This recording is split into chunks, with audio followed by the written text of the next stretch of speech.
Various substances are normally present in the human body, and many of them required for life and characterized by low toxicity. I call them orthomolecular substances. And I thought, here we have what the Food and Nutrition Board does, estimating the amount, the intake needed to keep you from dying. And that's the RDA. But you can also ask a question, what is the intake that will put you in the best of health, be most effective against disease? And when I looked through the medical nutritional literature to find out what this intake was, I found there was nothing in the literature about it. Practically nothing. Just a few papers had been written on this subject. And, well, how do you find out? It's a little hard. When people ask me, I say, if you still catch colds, you're not taking enough vitamin C. That's one way of finding out. It's interesting that for most vitamins, all animals require the substances exogenously. With little doubt, what happened was 600 million years ago, primitive animal was running around eating plants, his ancestors, these plants, and his biochemistry was very much like theirs. Here he was able to synthesize thiamine and riboflavin and pyridoxine and vitamin A, but he was eating the plants which synthesized them, and he was getting enough in his foods so that he really didn't need this apparatus, and he lost it. And ever since then, all animals have required these various vitamins. This didn't happen with vitamin C. And why not? Presumably because there isn't enough vitamin C in the foods. And one reason that animals require more vitamin C than plants is that animals have collagen as their principal macromolecular molecule, a structural molecule. And plants use carbohydrate, polysaccharide, cellulose. So human beings can't synthesize collagen without using up vitamin C. They need more vitamin C than animals do, so they've kept on synthesizing it.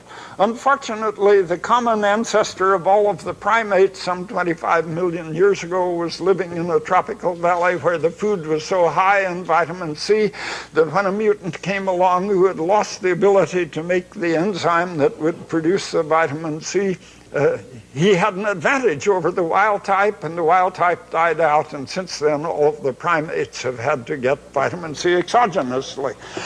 Most of them have had sense enough to stay in the tropics eating the foods that are high in vitamin C, but man has moved out into temperate and subarctic areas and has changed his eating habits in such a way that practically all human beings are suffering from a sort of subclinical scurvy that is called ordinary good health, but should be called ordinary poor health. So we can ask, how much vitamin C do these animals manufacture? It's proportional to body weight. 70 kilograms of houseflies manufacture 10 grams of vitamin C per day. And in general, animals manufacture about 10 grams per day. It says here 2 to 20 grams per day per 70 kilogram body weight. That's 40 to 400 times RDA for humans.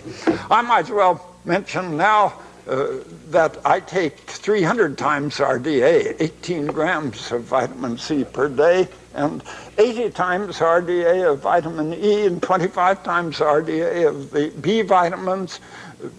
Perhaps when I start getting old, I'll go up to 50 times. And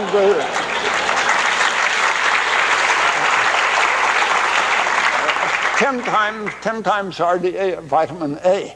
It's interesting that the recommended amount of vitamin C for monkeys is 70 times that for human beings. Easy to understand that, of course.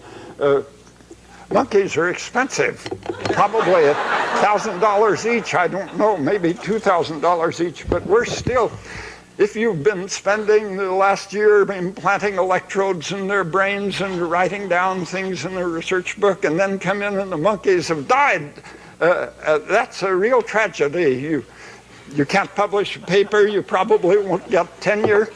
And so they've worked very hard to find out what the optimum intake of vitamin C is for monkeys.